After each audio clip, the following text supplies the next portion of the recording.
final 6 games, longest skid in 13 years. Among the storylines for Kirk Ferentz's team, the most obvious one is the quarterback spot. James Vandenberg took every snap last year. He's gone. Now Jake Rudock, Cody Sokol, and C.J. Beathard battling out for the starting job. Strong run game would help. They have some talent with Mark Weissman, David Bullock, and Jordan Panzeri all returning.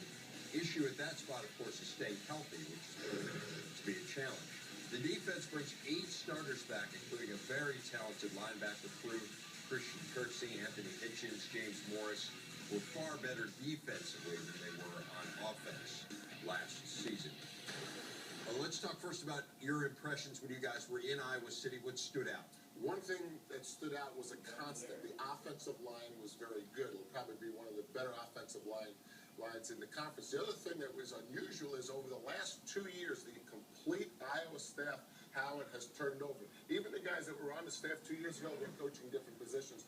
Unusual for Kirk Ferentz. He went so many years without losing any coaches. Now in 2 years, he's changed his entire staff. Well, the other side is this is going to be a young team, a team that's going to have some players, particularly from the defensive line spot, really step up and start to make plays. You mentioned the 3 talented linebackers that they have returning. They're going to need the guys up front to really be able to make some plays. Last year, ending a streak of 11 straight years where they had been bowl eligible, so trying to get themselves back to that level. Let's check out some of the young guys who will have to contribute. You see the QBs, Jake Rudock in there, and handing off to Jordan Panzeri and just finding some running room for himself, reverses his field, and he has some serious speed. He really does. We'll see a little bit more of that coming up later. Michael Malloy going to punch it in. 10-1 offense is a very complicated scoring system. You should take us through it. I would take us through it, but we really need to focus on Carl Davis. All right.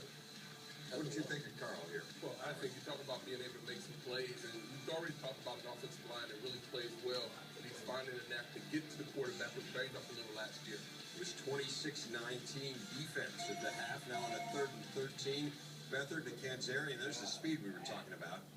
That torn ACL last year, you certainly wouldn't know it there. 46-yard touchdown, 34-28 in favor of the offense. Cam Wilson, now they need some guys who can make plays at wide receiver. This was a real issue last year. Remember, really couldn't stretch the field at all. How about Wilson making a nice grab there? 32 yards on that one. This is Sokol in at quarterback. He hits Jake Busey, 15-yard touchdown. 61-37 offense to the final. Afterwards, John Campbell with Kirk Ferentz. Kirk, pleased with what you saw here today? Yeah, not only today, but the whole spring, John. The guys have really worked hard, and I thought today was a good finish to it, and I'm really pleased with it. What about the 3 quarterbacks? They all seem to step up at certain times in the scrimmage. Yeah, I thought going into this, we weren't going to make a decision based on one day, but it's one more piece of evidence or information to gauge, I guess. But yeah, my guess is we'll make a decision sometime in August. Coach Davis was talking about more explosive plays coming up this year. Did you see hints of that here today? I did. We missed some plays. I think that probably, or hopefully, another week of tour practice will execute better. But some guys stepped up, did some nice things. Blake Alaska made a great grab down in the end zone, or just outside the end zone. So yeah, I think the pieces there. We just got to put them together. All right, let's start with the quarterbacks. I mean, it's amazing when you think about it. They were the only team in the country that didn't have at least 2 quarterbacks throw a pass, and of course the guy who threw the ball is gone. So Howard, we heard Kirk kind of say, look, I'm not going to make a decision on this for a while, but based on what you saw when you were in Iowa City and based on today, what do you think? For good reason. He shouldn't make a decision right now. I don't think there's any reason to really push the issue right now.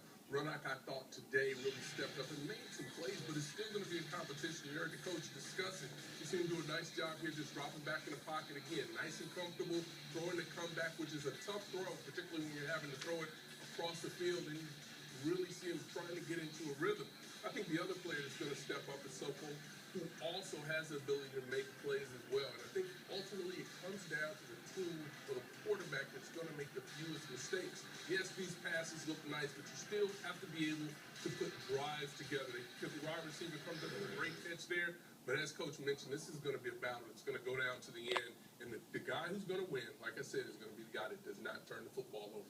And one of the things all the quarterbacks are going to have to do, Howard, is be able to run a hurry-up offense. When Greg Davis came to Iowa as the offensive coordinator, everyone expected maybe the spread attack and maybe the hurry-up offense. They did neither a year ago, but it looks like today they've started to implement some of the hurry-up offense. They're still in some traditional Iowa formations. Here's a handoff to Weissman. That's just a zone play that they've run for 100 years. Now, watch the offense. They're obviously in the black jerseys. They're going to hurry up, get back to the line of scrimmage. You'll see some of the coaches signaling the plays in this sequence of 3 plays. You can see him getting the play from the sideline. Here's the shotgun play. Again, this is going to be a good example. You're going to see the wide receiver jump up and run back to the huddle. This is pretty much taking college football, but Iowa has not done a lot of this in recent years. It'll be interesting to see if Greg Davis continues to develop this offense. Maybe they will get out of the traditional Iowa formations, but we know one thing for sure. They're definitely going to do the hurry up. And talking to Phil Parker, Howard, when you and I were in practice, one thing Phil said, the defensive coordinator, is in the past we've never seen this hurry-up offense in the spring and in camp, but we see it during the season.